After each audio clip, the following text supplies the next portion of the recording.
So Danny Timewell, I'm in my second year of sports sedan racing, having raced the ski race boats for 20 years, so I thought I'd make a change to car racing and have some fun with you guys. I'm running a 2015 SSV Commodore. Well, it started life as an SSV.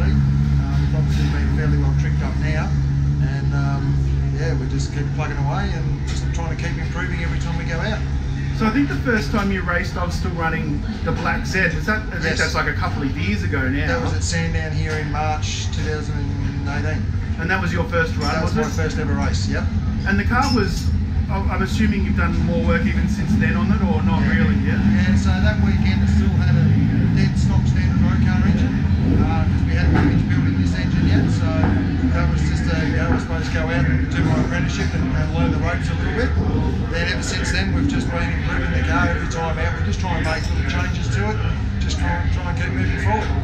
And it looks like, you know, you're starting to get a good handle on the car and getting used to driving it. Yeah. How different is it from racing ski boats, you know? Like, what, is there anything that crosses over at all? You'd be surprised. Like an apex is an apex on a corner, so learning your lines, it's the same on the river, whether and same on the track. So it is, similar in that aspect, but it's nice to have brakes. I race with that brakes. You don't have any brakes, yeah, of course. If you came into a corner too hot, you just have to deal with it.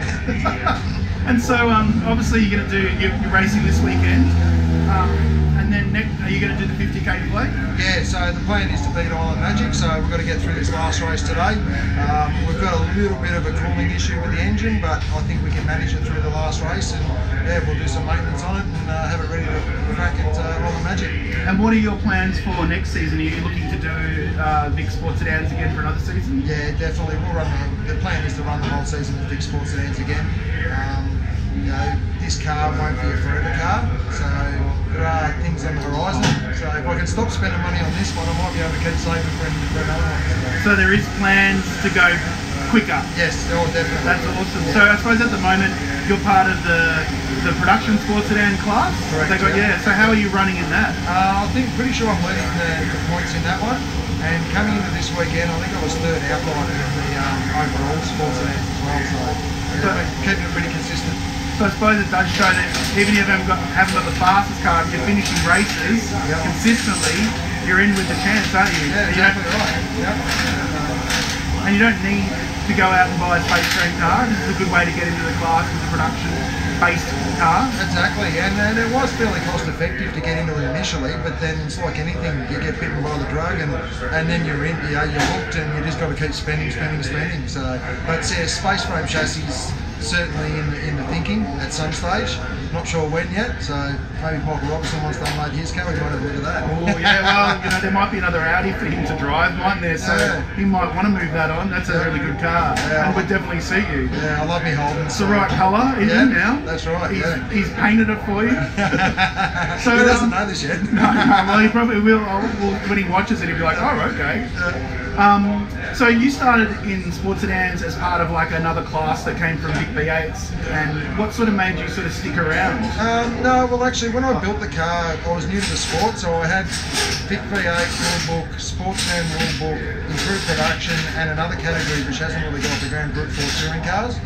So I had 4 rule books when I started building the car, and then I knew Jason, who was the president last year, and he sort of said, why don't you just come down and cut your teeth in sports sedan and then get a feel for it there, and it's a great club and a great bunch of people, and it's good fun racing with all the guys, so I've just sort of stuck with the sports sedans. I've done a couple of big V8 rounds with them as well, just we get a long gap between now, I think it's round 3 and round 4, so it's 3.5 months, and they have a race in the middle there at Phillip Island, so it's always good to get the car out and just sharpen your skills and stay practiced. And so with this car, what besides like the cage is different to the road going version? Is there a lot of difference, or is it? Not really. Like the engine's it's a fully built engine, so this car came out with an LS3, which is a 6.2 litre, which you're not allowed to run. So this is a LS2 engine.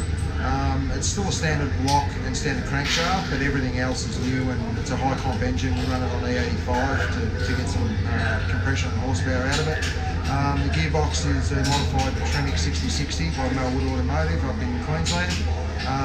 it's got a different clutch, obviously different brake setup. Well, it's still the sort of factory Brembo caliper, but it's got different rotors and different pads. And we've deleted the brake master, the brake booster, and it's got twin master cylinders. And so we just sort of keep, bit by bit, just taking road car parts off and putting race car parts on. Which is a great way to do it. Start with something pretty standard, just as you develop as a driver, develop the car. Exactly, it's been great. Awesome. Well, it's great to have you part of the series, and it's been awesome to watch you improving over time, and can't wait to see what you do in this car and also what happens in the future. So cheers for having a chat with us. No worries at all, thank you.